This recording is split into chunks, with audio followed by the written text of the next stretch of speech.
할렐루야. 하나님께서 주시는 은혜와 평강이, 하나님께서 주시는 안전함과 건강함이 오늘 함께 예배하는 여러분의 삶 속에 가득하시기를 주님의 이름으로 축원합니다. 아주 오래전 회자되던 유머 하나를 소개하겠습니다. 좀 고난이도 유머라서 언뜻 이해가 안 가실 수도 있습니다. 이해가 안 가시더라도 일단 웃으시면 이해 못한 걸 들키지 않을 수 있어요. 자, 한번 잘 들어보시죠. 아프리카 어느 나라의 한 장관이 아시아 어느 개발도상국을 방문했다가 그 나라 한 장관의 초청을 받았습니다. 아프리카의 장관은 아시아 장관의 거대한 저택의 화려함을 보고 놀라움을 금치 못하고 물었습니다. 당신이나 나라에서 월급 받고 살기는 마찬가지인데 대체 어떻게 된 일입니까? 어떻게 이렇게 엄청난 저택에서 살고 있습니까? 아시아 장관은 진심으로 궁금해하는 그를 자신의 저택 창문으로 데리고 가서는 창밖을 가리키며 이렇게 물었습니다. 저기 고속도로가 보이시죠? 저 고속도로의 예산은 20억 달러였지만 사실은 18억 달러가 들었습니다. 나머지는 in my pocket 했습니다. 한참 뒤에 아프리카 장관이 자신의 집으로 아시아 장관을, 그 저택에 살던 아시아 장관을 초대했습니다. 아시아 장관이 그 집을 방문해 보니까 이런 자신의 집보다 훨씬 더 큰 왕궁과 같은 집이었습니다. 아시아 장관이 놀라서 물었어요. 어떻게 된 거냐고. 아프리카 장관은 전에 아시아 장관이 그렇게 했던 것처럼 창문으로 그를 데려가 창밖을 가리키며 묻습니다. 저기 저 고속도로가 보이나요? 그런데 아시아 장관이 아무리 눈을 비비고 봐도 고속도로가 보이질 않아요. 그래서 아무것도 안 보입니다 했더니 아프리카 장관이 이렇게 말했습니다. 빙고, 바로 그겁니다. 이해가 안 가고 있어요 지금. 사랑하는 여러분, 저는 이 이야기가 전에도 한번 소개해드린 적이 있어요. 이 이야기가. 근데 이 이야기가 그저 있을 법한 유머라고만 생각했는데 제가 직접 그 현장을 경험한 적이 있습니다. 지난번에 차드에 갔을 때였습니다. 차드는 정말 열악한 나라, 가난한 나라입니다. 사회적인 인프라가 거의 조성되어 있지가 않아요. 그래서 은자메나가 차드의 수도, 차드의 서울임에도 불구하고 대통령궁 주변 외에는 도로도 제대로 닦여 있지 않습니다. 그래서 그나마 좀 잘 닦여 있는 대로를 가다가 선교센터가 있는 쪽으로, 마을 쪽으로 차의 핸들을 돌리면 그때부터는 꿀렁꿀렁 길이에요. 꿀렁꿀렁 하는 길이에요. 그냥 이게 흙길인데 이게 파이고 쓸리고 그러다 보니까 먼지 가득한 꿀렁꿀렁 길이 되어버렸어요. 그런데 작년에 두 번째 갔을 때 그 꿀렁꿀렁 길이 그 흙으로 되어 있던 대로가 포장이 된 거예요. 아주 잘 닦였습니다. 그래서 선교센터로 가기까지의 꿀렁 길이 많이 줄었습니다. 그런데 잘 닦인 도로가 갑자기 다시 흙길로 이어지는 거예요. 그런데 이게 이상한 거죠. 왜 이상하냐면 아니 여기쯤에서 포장이 끝날 것 같지 않은 그 자리에서 포장이 쫙 끝나버리고 그리고 비포장 도로가 쭉 이어지는 거예요. 왜 그랬을까요? 바로 좀 전에 말씀드린 유머와 같은 상황이에요. 예산은 끝까지 포장하는 예산이 나왔지만 현실은 누군가의 주머니에 들어가서 어색하게 거기까지만 포장이 되다 만 거예요. 이 안타까운 차드의 상황입니다. 사랑하는 여러분, 오늘 우리가 살아가는 세상은 하나님의 말씀의 원리를 따라서 정직하고 바르게 살아가기보다는 어떻게든 세상적인 처세술에 따라 살거나 적당히 세상과 타협하며 살아야 지혜롭다고 하는 세상입니다. 그렇게 부를 쌓고 지혜와 권력과 명예를 얻어야 잘 산다고 하는 세상입니다.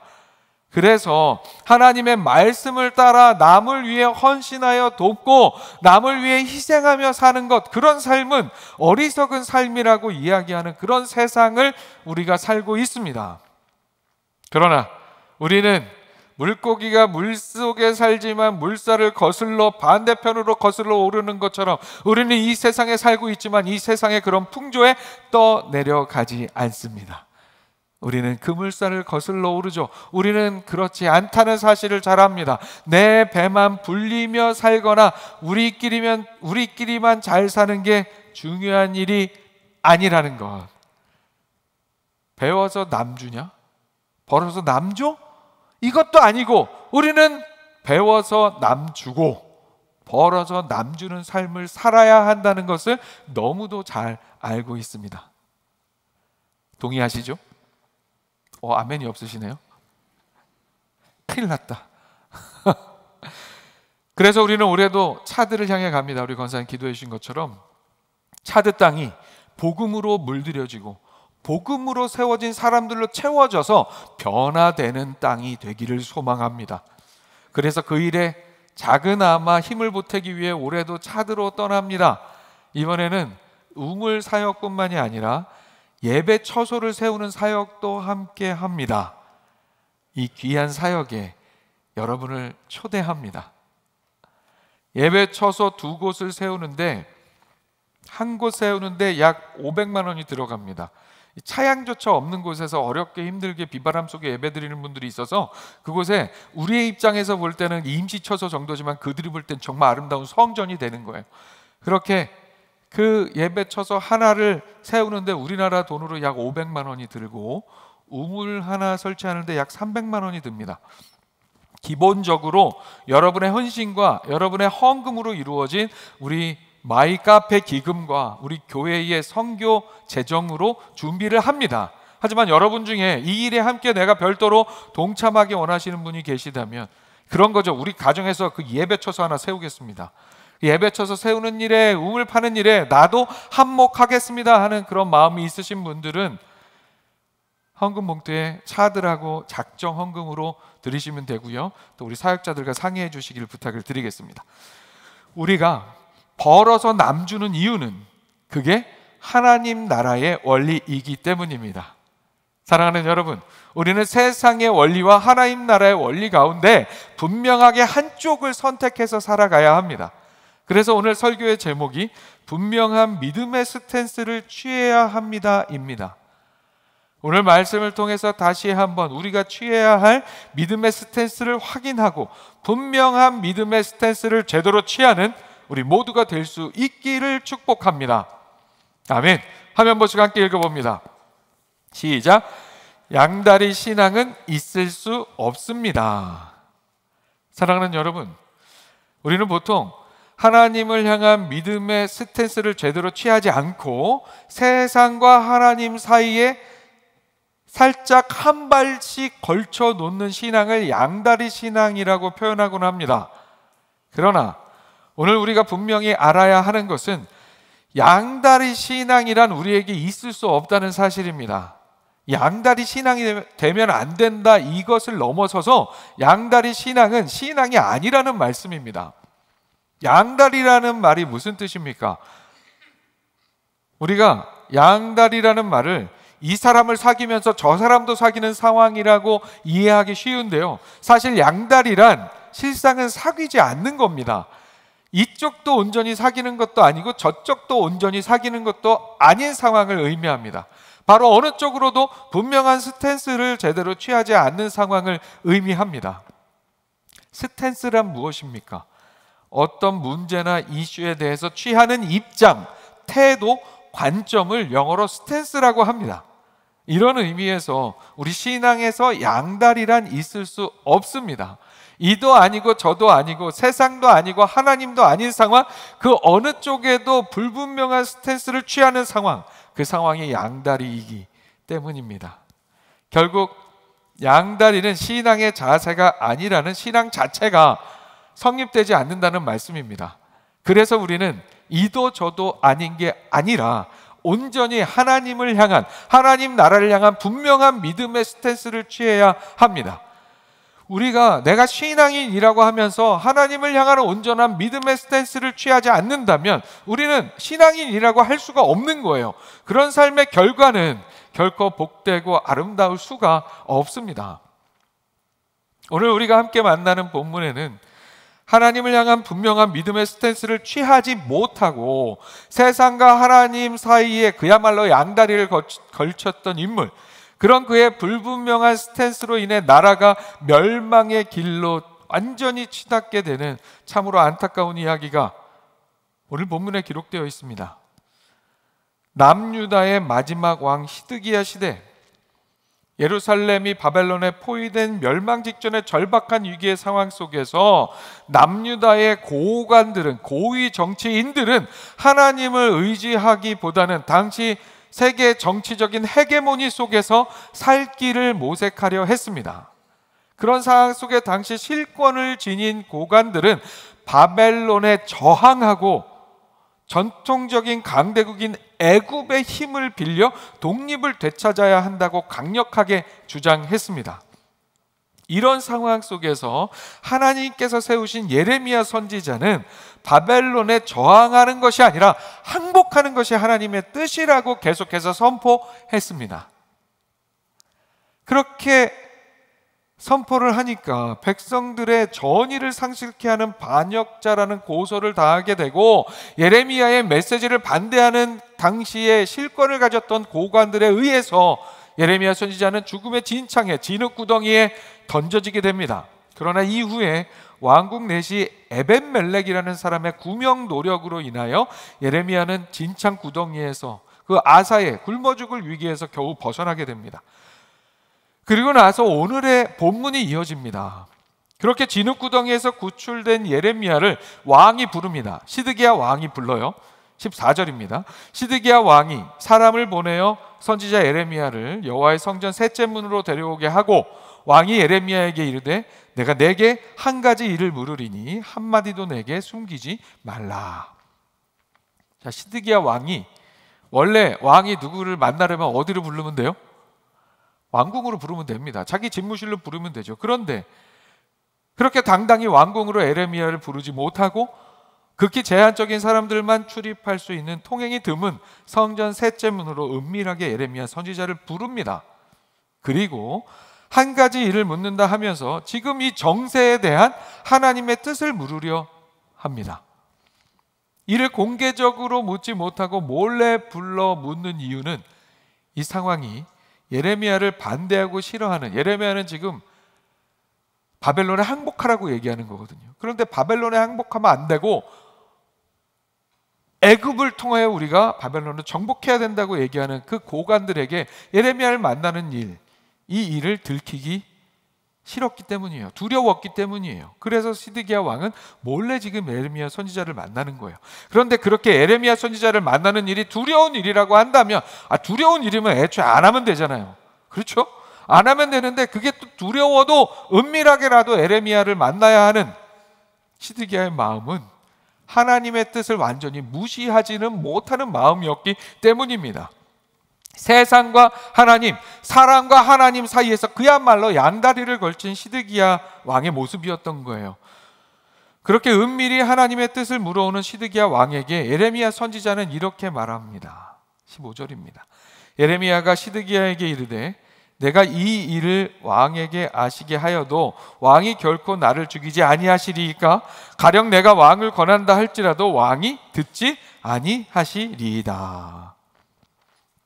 예레미야 선지자는 지금 자신에게 하나님의 뜻을 묻고는 있지만 그 뜻에 귀를 기울이지 않는 시드기야의 이중적인 태도를 잘 알고 있었어요.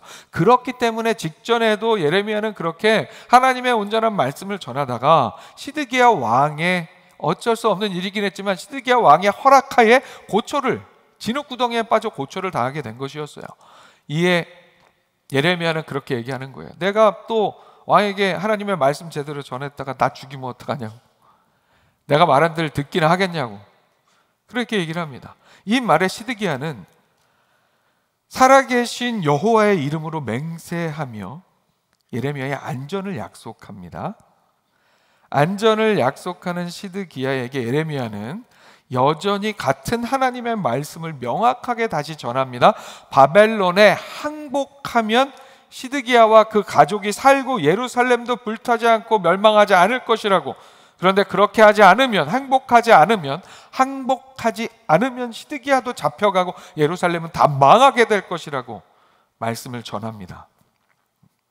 그런데 그 이야기를 들은 예레미야가 전한 그 이야기를 들은 시드기야는 그 말씀에 대해서 자신이 바벨론에 항복을 하게 될 경우에는 이미 먼저 바벨론에 항복한 유다 사람들, 이미 시드기야의 친애국 정책에 반대하면서 바벨론과 함께하는 친바벨론 사람들에게 자신이 넘겨져서 조롱과 학대를 당하게 될까 봐 두렵다고 이야기합니다. 사랑하는 여러분, 시드기야 왕이 예레미야에게 그 예레미야 선지자의 안전을 보장하겠다고 하면서 했던 맹세의 내용은 이렇습니다. 16절입니다. 시드기야 왕이 비밀히 예레미야에게 맹세하여 이르되 우리에게 이 영혼을 지으신 여호와께서 살아계심을 두고 맹세하노니 내가 너를 죽이지도 아니하겠으며 내 생명을 찾는 그 사람들의 손에 그 고관들의 손에 넘기지도 아니하리라 하는지라. 자, 자신이 다른 무엇이 아니라 살아계신 여호와의 이름으로 맹세하는 마음이라면 당연히 살아계신 여호와 하나님의 말씀에 철저히 순종해야 합니다. 그러나 입으로는 살아있는 여호와를 언급하면서 시드기야 왕은 여전히 온전한 믿음의 스탠스를 취하지 못합니다. 사랑하는 여러분, 자신이 우리 인생의 영혼을 지으신 여호와의 살아계심을 두고 맹세한다고 했습니다. 그렇다면 자신이 입술로 고백한 살아계신 여호와 하나님의 뜻에 대해, 말씀에 대해 어떤 스탠스를 취해야 합니까? 어떤 입장을, 어떤 자세를 취해야 합니까? 그런데 그는 지금 말씀대로 순종하기가 두렵다고 이야기합니다. 살아계신 하나님의 말씀대로 순종하기가 두렵대요. 왜요? 사람들 앞에서의 왕으로서의 체면과 자존심 때문에, 그리고 사람들을 향한 두려움 때문이었습니다. 지금 시드기야 왕은 살아계신 여호와 하나님을 인식하고 있으면서도 동시에 사람들을 더 두려워하고 있습니다. 하나님의 말씀보다도 자신의 안위와 체면을 더 중시하고 있습니다. 이는 그가 하나님을 향한 분명한 믿음의 스탠스를 취하지 않았음을 보여줍니다. 여전히 양다리로 왕으로서도 실패하고 있고 신앙인으로서도 실패하고 있는 시드기야 왕의 삶의 모습이었습니다. 사랑하는 여러분, 우리의 삶을 이 시간에 겸손하게 돌아볼 수 있기를 소망합니다. 오늘 우리의 삶에도 이런 모습이 있지는 않습니까? 하나님의 살아계심을 믿습니다 하면서 일상의 삶을 보면, 야, 하나님이 살아계심을 믿기는 하는 거 맞아? 하는 궁금증이 들게 하는 그런 온갖 죄악의 길을 걷는 삶이 우리의 삶의 모습은 아닙니까? 나는 예수 그리스도의 제자입니다 하면서 전혀 스승 되신 예수 그리스도의 길을 따르지 않고 세상의 길만 따르는 삶이 오늘 나의 삶의 모습은 아닙니까? 나는 성령의 사람입니다 그렇게 이야기하면서 눈 씻고 찾아봐도 성령의 열매는 전혀 맺지 못하는 삶이 우리의 삶의 모습은 아닙니까? 세상과 하나님 사이에 양다리를 걸치고 있느라 이도 저도 아닌 삶의 모습이 혹시 우리에게 있지는 않습니까? 우유부단, 분명한 믿음의 스탠스를 취하지 못하는 시드기야의 삶의 모습을 사자성어로 우유부단이라고 표현할 수 있습니다. 이도 저도 못하고 그냥 허송세월 시간 보내는 게 우유부단입니다. 아일랜드의 극작가 겸 소설가인 버나드 쇼라는 사람의 묘비에는 그의 유언을 담은 글이 새겨져 있다고 합니다. 그 말을 우리말로 의역하면 이런 의미가 됩니다. 내 인생 우물쭈물하다가 이렇게 끝날 줄 알았다. 하나님이냐 세상이냐, 하나님이냐 사람이냐, 하나님이냐 다른 어떤 무엇이냐 사이에서 우물쭈물하다가 우유부단하다가 그냥 그렇게 끝나버릴 수 있는 게 우리의 인생입니다. 그러나 우리의 인생은 그렇게 끝나서는 안 됩니다. 오늘 말씀 속에 시드기야의 삶을 반면 교사 삼아서 어떤 상황에서도 양다리로 유유부단한 삶이 아니라 하나님을 향한 온전한 믿음의 스탠스를 취하는 복되고 형통한 우리의 삶이 될 수 있기를 축복합니다. 아멘. 화면 보시고 다시 한번 함께 읽습니다. 시작. 믿음의 스탠스는 말씀을 향한 진심에서 나옵니다. 자, 그렇다면 그 믿음의 스탠스를 가능하게 하는 가장 중요한 동력은 무엇입니까? 지금 방금 함께 읽은 것처럼 그것은 바로 하나님의 말씀을 향한 우리의 진심입니다. 진심. 겉으로 말씀을 듣는 척하는 종교적인 행위가 아니라 말씀을 살아계신 하나님께서 나에게 주시는 말씀으로, 인격적인 말씀으로 온전히 귀 기울일 수 있는 진심입니다.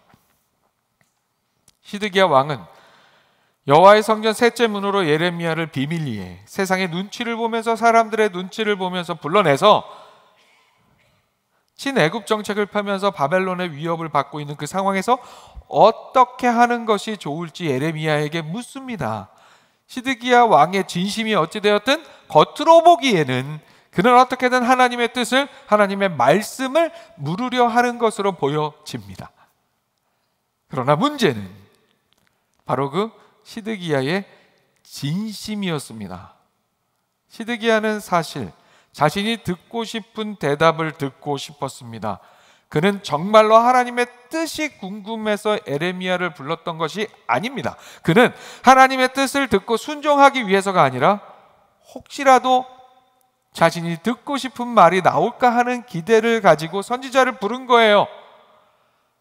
항복하지 않아도 괜찮다. 애굽이 우리를 도울 것이다. 하나님께서 기적적으로 바벨론을 물리치실 것이다와 같은 자기 생각과 계획을 지지해주고 마음을 편하게 해주는 그런 하나님의 말씀을 듣고 싶었습니다. 이는 마치 수술해야 합니다라는 진단을 듣는 것이 두려워서 괜찮습니다, 소화제만 드세요라고 말해줄 의사를 찾아다니는 어리석은 환자와 같습니다.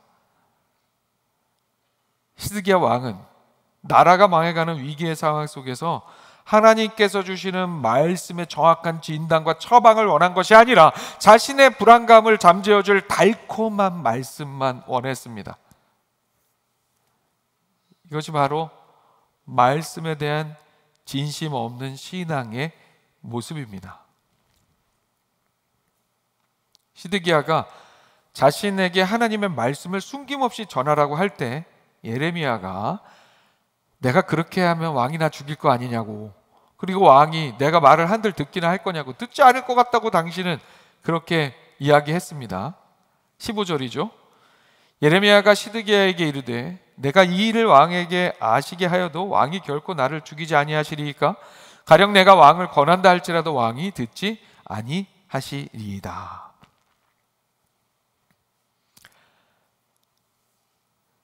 자신이 하나님의 뜻을 전해서 왕의 마음에 들지 않으면 자신을 죽이지 않겠냐고, 자신이 왕에게 하나님의 뜻을 전하고 그 뜻에 따르기를 권한다 할지라도 왕인 당신은 듣지 않을 거 아니냐고 그렇게 예레미야가 물었고, 그 물음에 대해 시드기야 왕은 이렇게 대답했습니다. 다시 봅니다. 16절.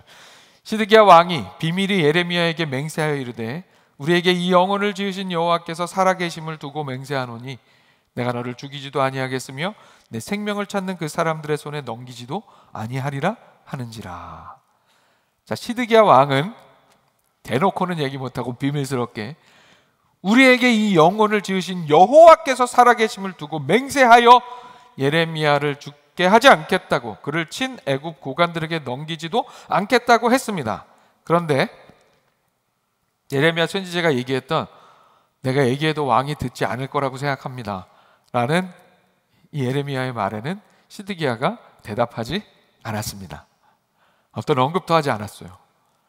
자, 영혼을 지으신 여호와께서 살아계심을 두고, 살아계신 창조주 여호와를 두고 맹세한다고 한다면 너를 죽이지도 않을 거고 넘기지도 않을 거야에서 그치는 것이 아니라 살아계신 그 하나님 여호와의 말씀을 내가 들을 거야, 순종할 거야. 너는 뭔 소리 하는 거야? 나 순종할 거야. 그렇게 얘기를 했어야 합니다. 그렇죠? 하지만 시드기야는 듣고 순종하겠다는 말은 하지 않습니다. 왜 하지 않습니까? 그에게는 듣기 원하는 말씀이 있었고 원하는 말씀이 아니라면 순종할 수 없었기 때문입니다. 사랑하는 여러분, 오늘 시드기야의 이런 상황 속에서 우리의 연약한 삶이 보이지 않습니까? 하나님의 인도하여 주심이 갈급하지만 내가 원하는 말씀을 듣고 싶고 달콤한 말씀만 듣고 싶고 행여 내가 실천하기 어려운 뭔가 손해볼 것 같은 말씀은 듣지 않으려 하지는 않습니까? 하나님 말씀대로 살아야 한다고 생각하지만 목소리 큰 고관들 눈치 보느라 자신의 마음대로 뭔가를 못하는 시드기야 왕처럼 세상의 눈치를 보느라 하나님의 말씀에 온전히 순종하지 못하는 삶, 우리의 삶이 그런 모습은 아닙니까? 하나님 말씀하소서 그렇게 간구하지만 순종하겠다는 약속은 하지 못하는 삶, 우리의 생명의 주인이 하나님이라고 입술로 고백하지만 하나님께 나의 모든 것을 온전히 내어 맡기지 못하는 연약한 인생의 우리의 모습은 아닙니까? 주일마다 예배의 자리에 나와 말씀을 듣습니다. 매일 큐티를 하며 성경을 펴니다. 겉으로 보면 누구보다 말씀을 사모하는 신앙인 같아 보입니다. 하지만 우리의 마음의 중심, 우리의 진심, 하나님의 말씀을 향한 우리의 진심은 어디에 있습니까? 혹시 성경을 펴들고 내가 원하는 구절만 찾아 헤매고 있지는 않습니까? 사랑과 축복에 대한 말씀에는 밑줄을 긋고 아멘하고 나의 원수에 대한 말씀, 원수를 심판하는 말씀 나오면 막 하나님 나의 그 원수를 심판해 주세요 해서 밑줄 쫙쫙 긋고는 하지만 희생과 회개와 헌신과 내가 져야 할 십자가에 대한 말씀 앞에서는 슬그머니 한 장 넘겨볼까? 하면서 그냥 넘겨버리는 그런 우리의 모습은 아닙니까? 기도할 때 주님의 뜻을 보여주세요라고 하지만 이미 내 마음속에 모든 결정 다 내려놓고 제가 결정한 이 길을 축복해 주세요라고 도장만 찍어달라고 떼쓰고 있지는 않습니까? 오래전에 제가 교회를 개척해서 사역하다가 이런저런 이유로 유학을 고민하던 때였습니다. 이런저런 이유가 있었어요. 그런데 그때 유학을 가야 할까 말아야 할까 대체 답을 모르겠는 상황인 거예요. 제가 새벽 기도 때마다 강단에 앉아서 기도를 했는데 새벽 기도 때 강단에 앉아서 기도하다 말고 성경을 들고는 하나님 말씀하소서 하면서 딱 펼쳐서 보이는 말씀을 하나님의 뜻으로 여기겠습니다. 딱 몇 번을 제가 그랬던 적이 있어요. 여러분 그때 제가 정말 하나님의 뜻을 구하기 위해서 정말 하나님의 말씀에 순종하기 위해서 그렇게 했을까요? 겸손하게 돌아보건대 그렇지 못했습니다. 그렇지 않았습니다. 사실은 하나님께 답정너를 요구하는 저의 마음이었습니다. 답정너가 뭔지 아시죠? 답은 정해져 있고 너는 대답만 하면 돼. 하나님 답은 정해져 있고 하나님 대답만 하시면 됩니다. 유학이 가고 싶은 거예요. 가고 싶은데 개척한 교회 성도들 여러 가지 현실적인 제약들, 재정적인 문제들 이런 것들 때문에 두려운 거죠. 두려우니까 그렇게 하나님께서 말씀 구절로 직접 제 마음에 맞는 말씀을 주시기를 기대했던 거예요. 하나님의 말씀을 하나님의 뜻을 온전히 이루어가는 내 일상의 삶의 실천으로 이끌려고 하는 게 아니라 이용하려 들었던 거예요. 내 마음 편해지려고. 듣고 싶은 말씀만 듣고 싶은 마음. 하나님의 말씀을 그렇게 나의 뭔가 인간적인 욕심을 정당화하는 데만 사용하려는 마음, 이런 마음이 바로 말씀을 향한 진심이 결여된 시드기야와 같은 우리의 삶의 모습입니다. 사랑하는 여러분, 하나님의 말씀은, 우리가 행해야 할 하나님의 뜻은 때로 우리의 상식과 다를 수 있고 내가 원하는 바와 다를 수 있습니다.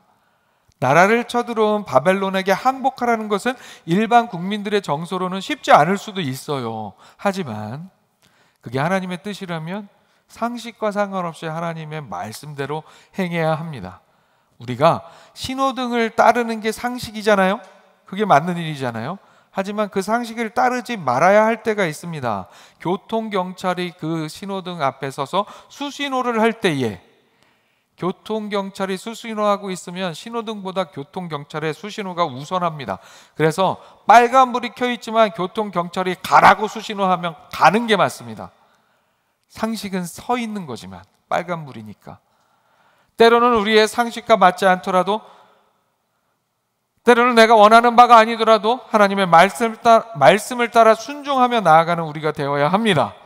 그리고 그런 삶에 있어서 항상 잊지 말아야 하는 것은 always, 항상 하나님이 옳다는 사실입니다. 항상 하나님이 옳으심을 여러분 믿으시기 바랍니다. 그렇게 항상 옳으신 하나님께서 우리를 향하여 완벽하기를 기대하지는 않으십니다. 우리는 완벽할 수 없기 때문이에요. 때로 우리는 연약하여 넘어지고 하나님의 말씀 앞에서 주저하며 흔들릴 수 있습니다. 괜찮습니다. 괜찮아요. 우리의 당연한 모습이에요. 중요한 것은 진심입니다. 좀 흔들리더라도 진심을 놓지 않는 것이 중요합니다. 나침반에 대해서 목사님들이 종종 이야기하잖아요. 나침반 바늘이 흔들려야 살아있는 나침반입니다. 왜 흔들립니까? 정확한 북쪽을 가르치기 위해서 나침반 바늘은 움직일 때마다 흔들리게 되어 있어요. 흔들리는 거 괜찮아요. 우리가 하나님의 말씀을 향하기 위하여 흔들린다면, 내 생각과 달라도, 내 마음과 달라도 하나님의 말씀이기에 아멘 하려는 우리의 몸부림, 내 뜻을 꺾고 말씀에 순종하려는 눈물의 기도, 그 진심 어린 중심을 하나님께서는 귀하게 보십니다. 베드로가 예수님을 3번이나 부인하고도 복음의 사명을 잃지 않았던 이유는 그에게 주님을 향한 진심이 있었기 때문입니다. 다윗이 밧세바를 범하는 끔찍한 죄를 짓고도 다시 일어설 수 있었던 것도 그가 완벽해서가 아니었습니다. 나단 선지자의 책망 앞에서 다윗이 하나님을 향한 자신의 진심을 잃어버리지 않았기 때문이었습니다. 진심이 있으면 비록 지금은 흔들리고 넘어져도 다시 일어설 소망이 있습니다. 하나님께서 그 진실한 마음을 붙드시고 이끌어 주시기 때문입니다. 그러나 안타깝게도 시드기야 왕에게는 바로 그런 진심이 없었습니다. 그는 결국 예레미야를 통해 선포된 생명의 길, 구원의 길을 듣고도 그 길을 선택하지 못했습니다. 왜냐하면 그의 마음은 이미 사람에 대한 두려움과 자기 체면이라는 세상의 스탠스를 향하여 굳게 서 있었기 때문입니다.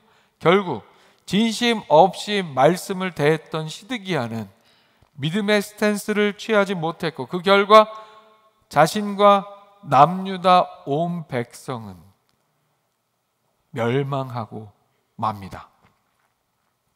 사랑하는 성도 여러분, 오늘 우리는 하나님의 말씀 앞에 어떤 마음으로 서 있습니까?